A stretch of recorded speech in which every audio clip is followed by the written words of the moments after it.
Assalamualaikum warahmatullahi wabarakatuh. Sahabat beriman yang dirahmati Allah, salat merupakan tiang agama dan amal yang pertama kali dihisab ketika hari kiamat. Salat dapat menyelamatkan seseorang dari siksa api neraka. Tanpa kita sadari, ada golongan manusia yang mengerjakan salat 5 waktu, namun tetap dimasukkan ke dalam neraka. Nabi Muhammad SAW pernah berkata, ada orang yang sholatnya 60 tahun tidak diterima atau sia-sia karena perbuatannya sendiri. Inilah 5 golongan orang yang masuk neraka meski rajin mengerjakan sholat.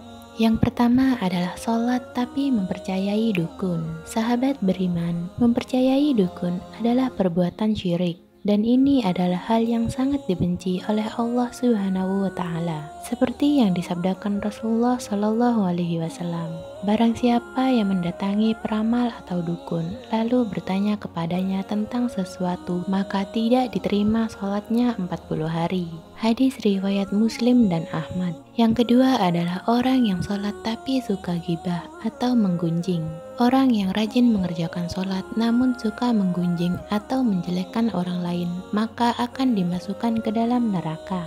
Rasulullah Shallallahu Alaihi Wasallam bersabda, takutlah kalian semua terhadap gibah, karena sesungguhnya gibah itu lebih berat dosanya daripada berzina. Lalu Rasulullah ditanya, bagaimana gibah lebih berat dosanya daripada zina? Beliau menjawab, sesungguhnya seorang laki-laki terkadang berzina, kemudian ia bertaubat, maka Allah langsung menerima taubatnya. Sedangkan orang yang menggunjing itu tidak akan diampuni dosa-dosanya, sampai orang yang digunjingnya sudah mengampuninya. Hadis riwayat At-Tabrani. Yang ketiga adalah sholat tapi menelantarkan anak yatim.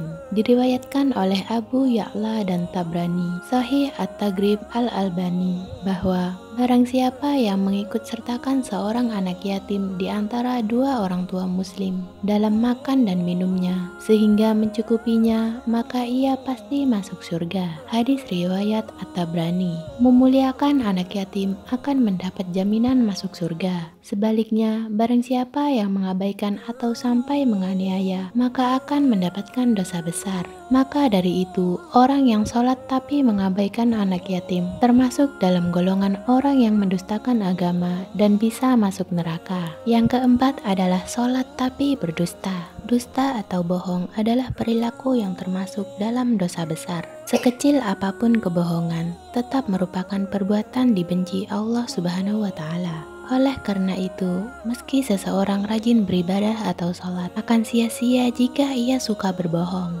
Lalu, jika seseorang tersebut mati dalam keadaan belum bertaubat kepada Allah, maka ia akan dimasukkan ke dalam neraka. Dalam Al-Quran Surat An-Nahl ayat 105, Allah Subhanahu wa Ta'ala berfirman, sesungguhnya yang mengada-ngadakan kebohongan hanyalah orang-orang yang tidak beriman kepada ayat-ayat Allah, dan mereka itulah orang-orang pendusta. Quran Surat An-Nahl ayat 105.